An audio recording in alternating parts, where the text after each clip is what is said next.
Welcome to Spinnovation.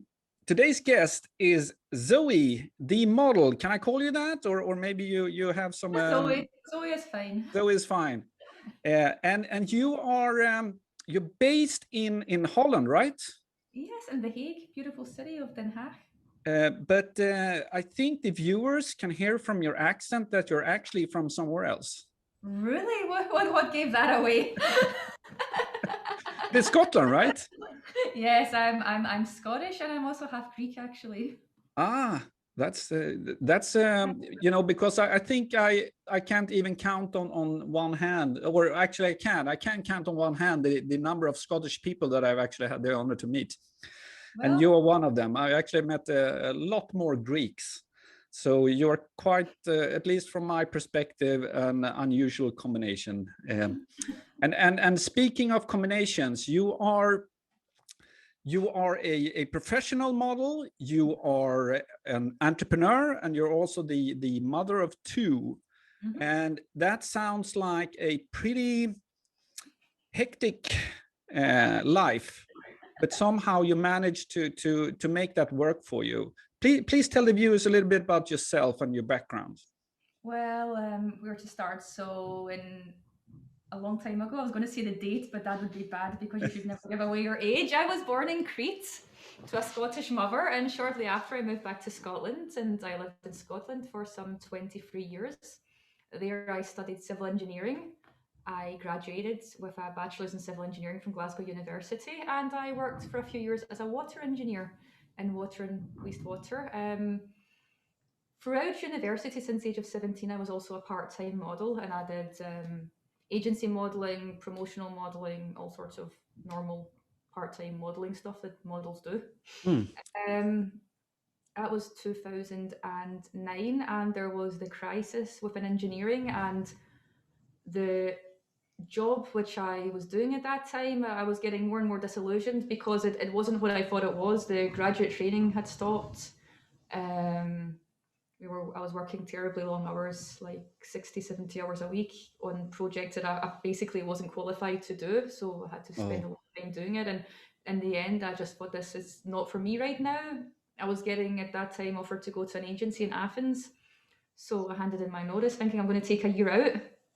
I'm going to work modeling for a year and I'm going to come back into engineering when the crisis is over and it's a nicer atmosphere. And that was in 2009 and it's now 2021 and I've not stepped foot back into an office. You never look back. No.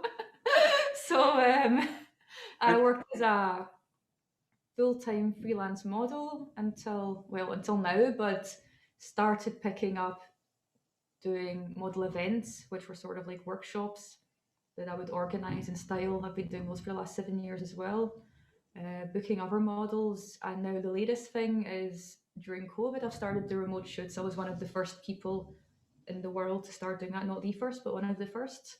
And I think I was one of the first people to start introducing other models as like an agent through it.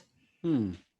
And we will sort of like rewind a little bit and talk about this service and business that you have built, but because that's how we met. But I just want to say firstly also that I'm also into or my formal education is with mechanical engineering.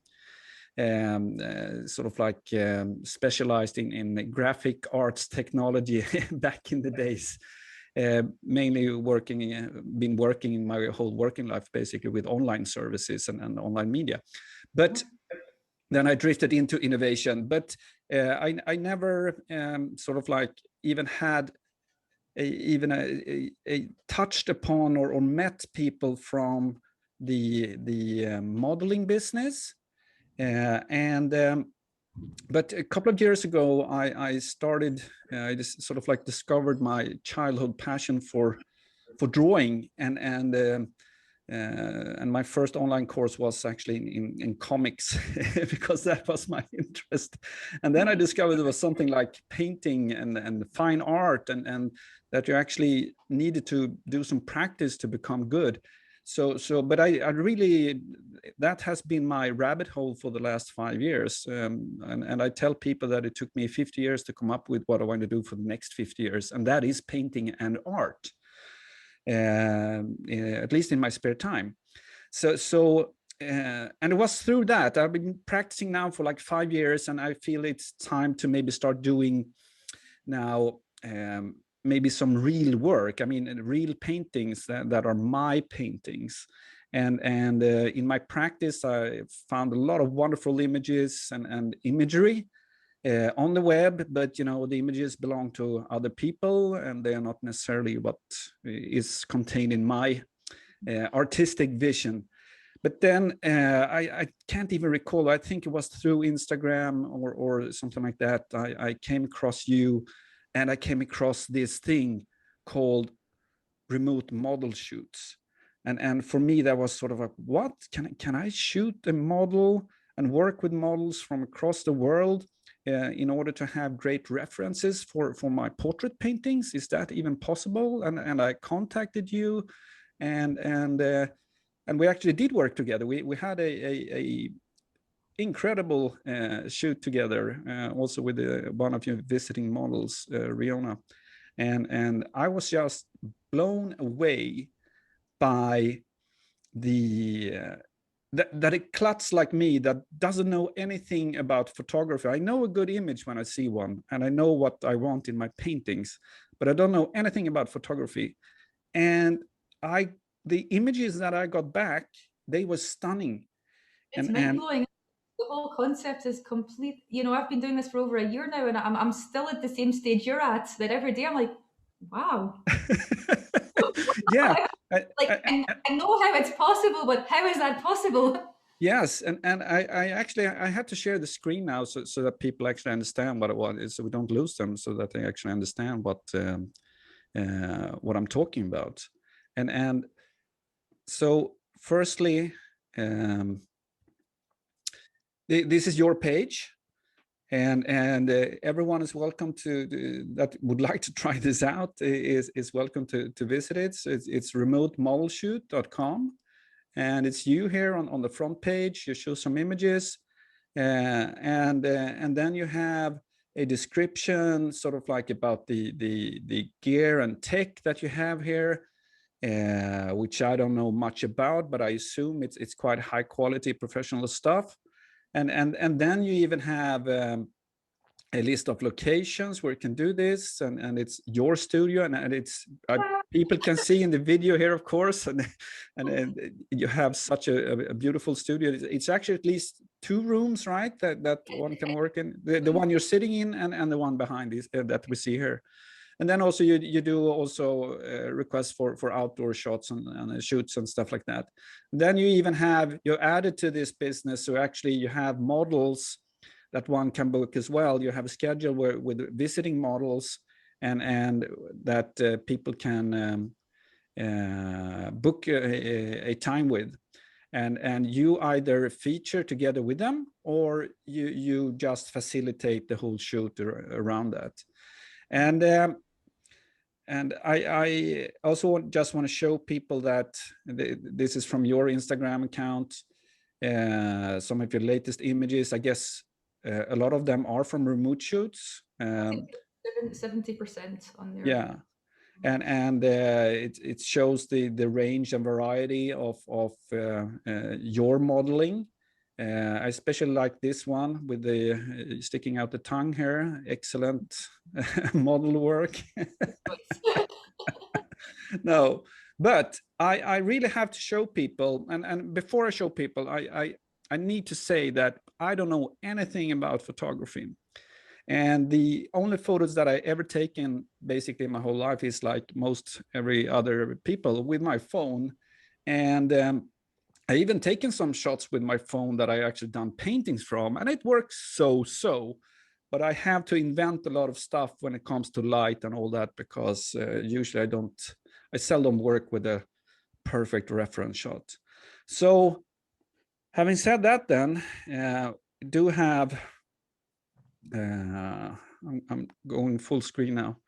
So this is one of the images that we shot. I think we shot like 500 images in total, and just to show people the different kind of shots and scenes and settings that we that we did, just handpicked a very, very few of them. And even this, you're working together, and we hadn't really planned for a scene like this. It was actually you guys that suggested it. And me as an artist, I really appreciate it. And I think I sort of like saw that before I did this with you, but I didn't know what to expect or how much I could hope for. But one of my intentions was to see if your creative process fed into my process, and that it became kind of like a co-creation process instead. And so it was. It was much more than I ever could have wished for and asked for. And actually, and this wasn't long ago. It was maybe 2 weeks ago, something like that. And I already started on this painting of Riona, which is not done yet. So it's a bit unfinished. Yeah, but still, I was just so blown away by this. And the magic that you provide here is that you allow for something to happen that I never, could do for myself. And this has been out of reach for me, and I assume thousands of other, let's say, struggling artists that are not at the really top end of the artist ladder, with money enough to actually hire models, maybe bring them to the studio, and also knowing about photography well enough to actually can take great shots. And you provide all that. So I did that photo shoot remotely, sitting here in just right outside Stockholm from my kitchen table, basically, taking those beautiful images together with you guys. And you guys are in Holland, and it's just amazing. And for me, this is opening up a completely new world, and that's also why I wanted to do this Spinnovation episode with you, because here we touches upon both innovation, entrepreneurship, and creativity, which are the three main themes for this podcast. And so let's start from sort of like why did you start doing this? Take your origin story here, or behind that this service. Well, I just had a baby. She was 4 months old, and I was planning to start up my event side of my photography. I had all these lovely events planned: castles in Scotland, castles in Belgium, sunsets in Crete. And then, as we all know, there was COVID, and it was a pandemic, and everything stopped. And I was like, wow, I've just had a baby, and what am I going to work as? What am I going to do? I have no plans. And so for a month, 6 weeks, I walked with the pram like a crazy person, 20 kilometers a day. walk. And then a friend actually just says, like, I've just tried this. It's a remote shoot with this person. And I was like, huh, no, that's strange. What? Huh? And then he spoke to me. His name's Martin Hicks, and we spoke some more. And then I said, okay, I'll try it. And I had a Fuji camera, and nobody had done it with Fuji yet. And I tried all the different software, spoke to lots of people, and eventually I discovered how to do it, but it was not very easy to find out how to do it, because lots of people had tethered with Fuji, but not remotely that you could control the camera, and how to do that was a little bit more tricky. Figured it out, did the shoot, and I was like, wow, this isn't like an iPhone shot, or this is actually like really good work. This is proper photography. This is amazing. And so I immediately sat down and I brainstormed, like, okay, I can do this, but what is wrong with it? It's bulky. You can't move the equipment quickly. You can't communicate so easily with the photographer. And I immediately sort of did an assessment of the things that could be improved. And I sat and I said, okay, I'm going to make it better. And I changed it, and I made a better system, and I made a system that the photographer was on a big screen TV. I got a professional microphone, mounted everything in wheels so it could be moved around easier. Did lots of other things that haven't been done yet, and all of a sudden I had a studio. It wasn't in this house at that time, it was my old house. And I living room into a studio, and for the first 3 months of COVID, I did that every day. Hmm. Then I started bringing other models in. I moved here, upgraded, and here we are. It's just evolved since then, like a snowball gathering snow. Yeah, and the technical setup as you describe here, and as I understand it, is basically you have both your laptop and the camera, and they're connected to each other, and they are mounted on a tripod on wheels, basically, that you can just drag between the. I was able to find a sort of vintage 1950s German cinema tripod, and it extends up to 3 meters. It can do all these. I put a couple of boom bars on it and other things. Hmm. It's like a transformer, put it on wheels, and I can just put it around, put it to wherever height, over, down, whatever you want. Yeah. And I then have a second computer, and on the second computer, I use that with a together with a widescreen TV for communication.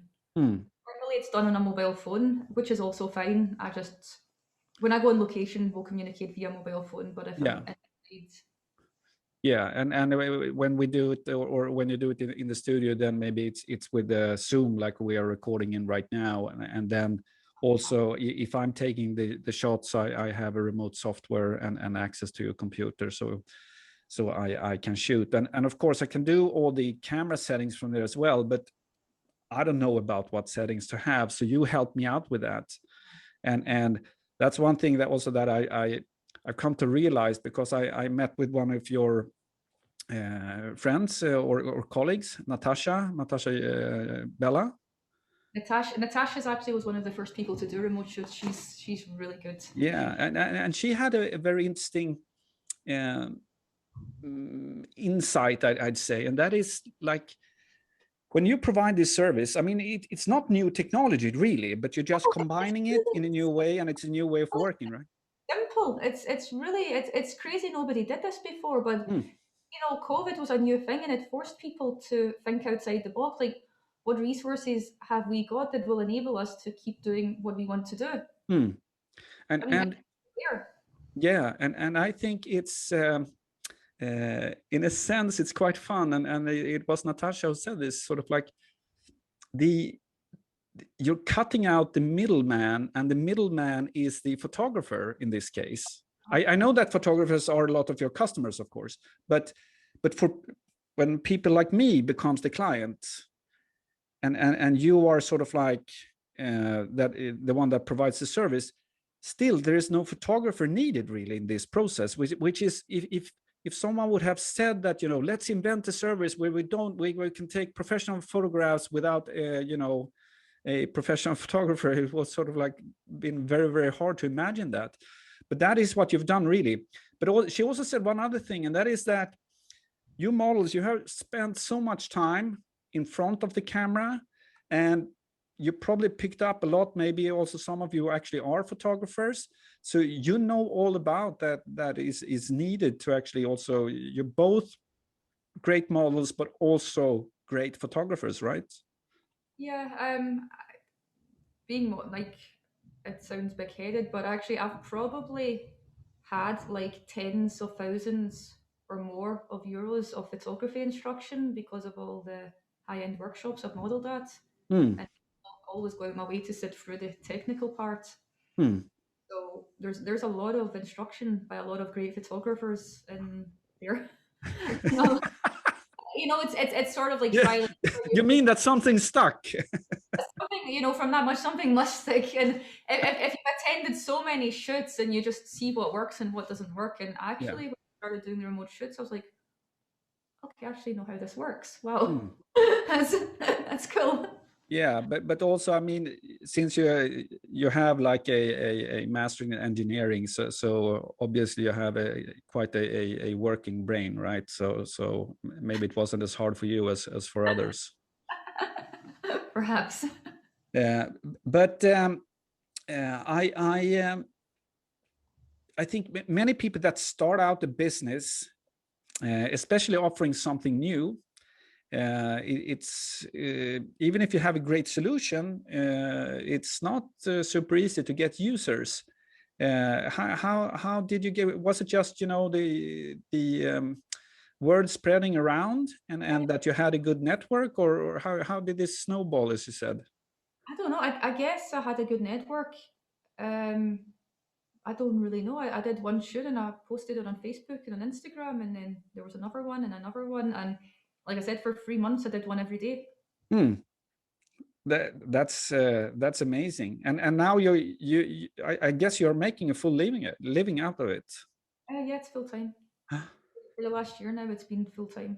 Hmm. I'm doing other stuff as well. I'm slowly starting up the events again. I've got a couple of things planned for summer. Hmm. I do the odd normal photo shoot again. Hmm. I've been doing right through COVID. Luckily, we've been allowed to do limited shoots here. So I've been, when the weather's good, I've been shooting a little bit on the beach or something Hmm. like model, or doing And, the odd. and just for the benefit of the viewers, this is now in May, late May in 2021. So we've been living now with COVID for about 14 months, 14, 15 months. And now slowly the vaccination program has started in most countries. So hopefully, people are hoping to that we get back to something that at least resembles normality, and we can start working again as usual. But in this case, I imagine that you will not stop this now and go back to the traditional way of working, right? This will continue because there are so many instances when this works better than a conventional photo shoot. Hmm. And could you give an example? Um, Artists who don't have their own camera equipment, don't care for the technical stuff like yourself, but they want reference pictures. Photoshop artists, graphic designers, photographers with disabilities is a very, very large one. There are a lot of photographers who can't physically get to location. Hmm. They can't physically hold a heavy camera equipment or travel somewhere. They have maybe they can do real life photo shoots, but it's in a restricted way, and this means they can do things that they could normally do. Hmm. People who can't afford camera equipment but want high end pictures. Hmm. And the other one that's I think is maybe the most important is castings. If somebody wants to work with a model or work with me or do an event with me in the future and they're unsure how do I like her, or am I going to get good pictures of her, you can Hmm. book a one photo shoot, €100, and you don't need to book a flight, book an expensive location, book me for half a day, or Hmm. they can do casting with another model here for the same purpose. Hmm. Plus, of course, just normal photography that some people just prefer it now. Yeah. It's easy. And so I think you bring up a lot of aspects to this that I really hadn't realized before. But one for sure is that basically your client base has also been significantly expanded by this kind of service, right? Eventually. And and also, again, from my perspective, this is, I think, for artists, serious artists, that never had this opportunity before, really. Now that it's going to be a game changer for them as well, in terms of how their art will develop, and the kind of pieces that they'll be able to do now in a much easier way. Yeah, and again, sort of like I'm working with you. I'm probably going to work with other models from other countries, maybe all across the world, and those models get clients like me that they never had before as well. So it's such a marvelous transformation, really, to a what I consider to be, at least, um, I assume, quite a traditional business, where, of course, there's some technical innovation had been done before in terms maybe of equipment and all, but I imagine that the business hasn't really changed a lot for the last 20, 30 years at least, right? Game changer in a long time. Hmm. Maybe since we went from analog to DSLR, this is the next big step. Yeah, but that's so cool. Um, but in this process also, I mean, I got a completely new, and that's maybe just because I'm so unexperienced, but I got a really a new appreciation of the how much hard work that goes into professional modeling. I think it's very easy for an outsider like me to think, how hard can it be to to stand in front of a camera and just look great. But I have been shooting people before, and that has been people that I know for sure. But there's just such a marvelous difference. It's not about the looks as much as maybe the whole thing that you bring in front of that, the range of emotions and positions and how you do that almost fluidly, like it's built into you to actually do all that, instead of having to think about things and maybe try different things that you've never done before, but you have done this thousands of times, and that really showed. But can you add something to that? Well, a good model is like an actress or an Hmm, actor. hmm, It's there's an extra dimension that people don't think of. There's the moving left and right and up and down, but like acting is, yeah, there's an extra dimension or an extra layer or element. hmm, That's the most important one. So you'll get like your pretty girl who can stand and she can pose, and that's those dimensions. But you need to go further and be able to move and with time and change over time, hmm, direction over time, and to do that by yourself and do that fluidly, it's a skill. hmm.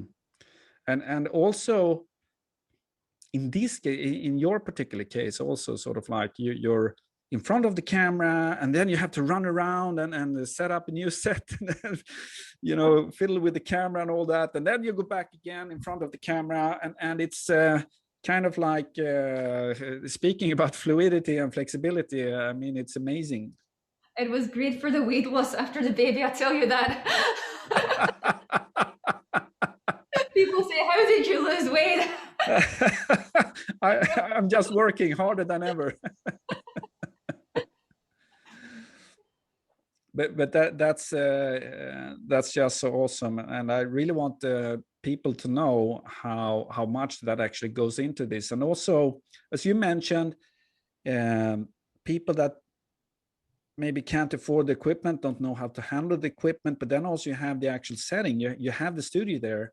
And also I think you mentioned sort of like, I can run upstairs, I have like hundreds of outfits upstairs. Oh, it's great because I used to have to pack this huge suitcase the size of me and put all the stuff in that you need to bring to photo shoots. Hmm. I don't need to do that anymore. It's all there hanging on rails. It's the first time in my life that my clothes have been hanging on rails and not lifting over like 4 or 5 different suitcases spread out all over the floor. Oh my And God. it's actually like it's very well organized because Hmm. it's all there. It's like a proper production studio with a changing room and a kitchen and a bathroom and the studio, the other room of the studio, and it's working very perfectly. Hmm. It's cool. It's very cool. Yeah. And also you'll never travel away, and realizing, no, I should have brought that dress, or It's absolutely amazing. It's Hmm. just really cool. And if the if there's not something that the photographer wants, then like before the shoot, they'll say, "Oh, I'm going to send you this on Amazon. It's a prop for the shoot. Hmm. What's your address?" And they send it to me, and then I have it, and we can use it for the shoot. Hmm. Just like any other shoot, it's really cool. And the main element is as long as you can communicate well what your ideas are, Yeah. you can do it. And how I mean, for me, I'm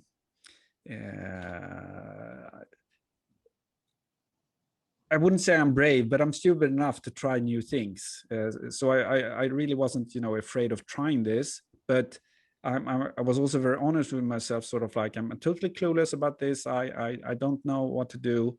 And one thing that I was particularly nervous about was sort of like, okay, direction and so forth. But it turned out if I was the one that had only tried to direct you guys, I don't think anything in particular would actually have come out of it. You did, But because you sent example images beforehand, which yes, in front of we had in front of us on the big yeah, screen. like a mood board, yeah, Yeah, what I was going for, yeah. mood board, we were able to, we're experienced enough to look at that mood board and understand from that what you want. Mm. But then, and I guess you must have felt the same thing, that you were actually helping me then with making those ideas real, and you were fueling into that Well, artistic creative process.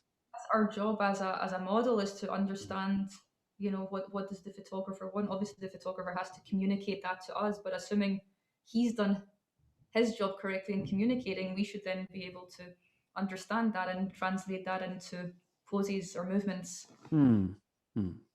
That's sort of like part of the job, part of the service that a model should be able to provide. And whether that's in person or during a remote shoot, it shouldn't really matter. And it shouldn't Hmm. matter if the person directing doesn't know all the technical terminology. If they're able to provide reference pictures or a mood board, then Hmm. it should be fine. And also, I guess, both in your previous way of working, maybe with more professional photographers, and now with, I guess, all kinds of people using your service online. Um, I guess it also gives you quite a vast experience of handling different types of people and with different types of level of competency, I'd say, right? Yeah, absolutely. You'll get some clients who just they know everything. They like, I had one client not so long ago. He's a professional videographer, and he said, "Right, I want gel number 501. I want you to put the the light to such and such Kelvin, and I want you to do this." And I was like, "Whoa!" And he knew it all from the top of your head, and that's fine. And he got great images. And then you'll get the next day somebody who's like, "I don't really know. I just wanted to look a little bit dark and moody. Can you put the Hmm. camera to something?" And that's fine too, and they'll get good images because everyone has their own way of working. And Hmm. like I said, if we can communicate well to each other, it will work Hmm. regardless. Hmm. And always should be fine, because that's the service that's offered. Hmm. And also you have now a couple of visiting models, and what has their how did they react to this opportunity? So every single model who I've been working with, like 4 models regularly right through COVID, that they do the remote shoots with me. And with every single one of them, they hated the idea at start. They thought, "Oh God, that sounds like terrible and cheap and poor images." And every single person who's tried it once has been in love with it immediately Hmm. and has continued to ask to come back because they love the process. And also with doing it through me, it's normally a remote shoot you could only do a couple of hours in a day because it's very intensive. You have to. I wouldn't do more than 2 or 3 hours a day generally because of the setup time and the energy it takes. But if they do it with me, they can do 6 hours in a day because I'm managing everything. I'm Hmm. controlling the camera. I'm doing all the sending the files after the shoot, and they just need to do their job as a model, Hmm. and it makes it very easy for them. And it also is giving them a lot of control over their image and who, like, sort of, it's not a very nice subject to go into, but the whole model safety aspect, there's this whole Me Too aspect, and Yeah, people yeah, yeah. take advantage and do not nice things, or Hmm. images that are maybe not desirable images. Hmm. That's completely eliminated as well, and so Hmm. they feel very safe working with. Yeah, and I was actually thinking of time, because I've been assuming as much, that this must be. I mean, you can't get much safer than this. It's completely safe. There's the online privacy aspect, but I use a separate laptop, like a dedicated laptop. I guess that's one thing. Hmm. It's not a network, so I guess somebody could still try to hack into the networks if you were on an open network or something. Yeah, yeah, yeah, yeah. Personal computer. But There's not a lot else that could. It's very safe, especially the physical aspect. hmm. You have complete control over everything. People mm. can't try to persuade you to do something. They could try, but it would be a lot more difficult because they're not there to Yeah. persuade. Yeah, so you never have to feel intimidated, and maybe it's weird that we are sort of like discussing that as sort of like it would even be necessary to think of, but It's sort of like a sad reality, though. mm, It's something that exists in this. It exists everywhere. Actually, it doesn't just exist here. It's something mm, that exists everywhere, but it's being commonly discussed, and this is one way to completely eradicate it. Actually, mm. And that also shifts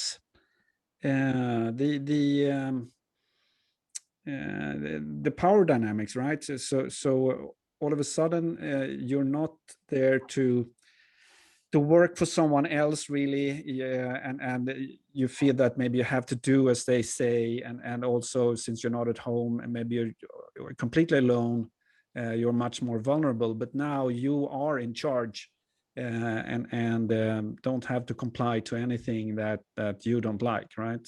I've never had to do it. It's not happened in the hundreds of shoots I've done, but I could, if I didn't like the way it was going, I could just hang up. Yeah, yeah. I know somebody who had to use it once. Another model did it once, but Hmm. if there was a real situation and I felt this is really making me uncomfortable, I don't need to think about how am I going to get home? How do I make an excuse and get out of here and Hmm. get to the train station? And this is really awkward because I can just say, oh, I've got a technical issue and hang up. As I said, I've not had to do it yet, but it's it's very reassuring to know that. Yeah, sure. I can only imagine. And also, I remember when when we did the shoot, I heard your little baby. Maybe if I didn't hear it, but I knew that she and was it your mother as well was present in the adjacent room, or Probably my mother. She was over. She's left again. yeah, yeah. But still, I mean, just having your family close to you, you're still doing your work, but then you just need to, That in the next room. Yeah, that's the whole like working from home thing that we have now since the pandemic. It's like a whole new thing, Mm, and it's like going to add such a quality of life to people that they didn't have before mm, because you're no longer sitting in cars driving hours to the office. You can mm. to photo shoots. In my case, I can spend that time with my family. Yeah, yeah, It's really cool, and yeah. that's a big discussion. And people are talking about balancing time and things, but for me, it's only been positive. Mm. And I think you are.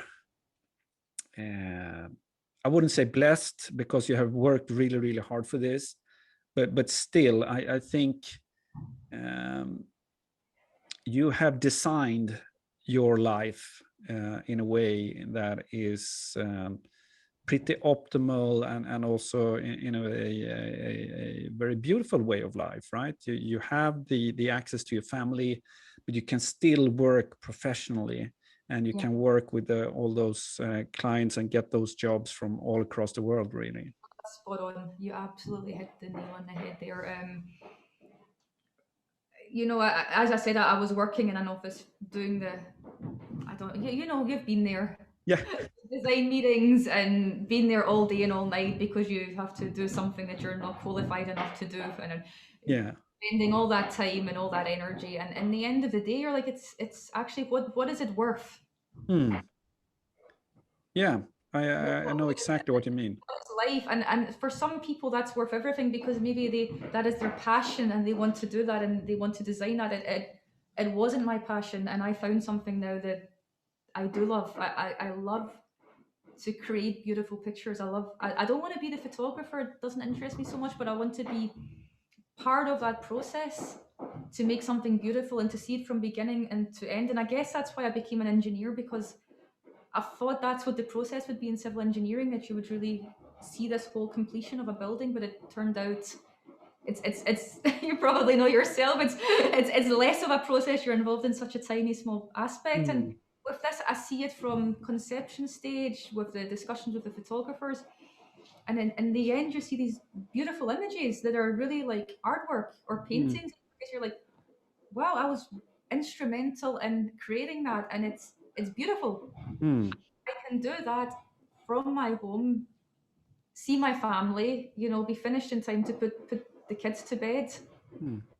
It's really, yeah, it's beautiful. You know, Zoe, I think with that, I can't imagine any better sort of like end to this wonderful conversation.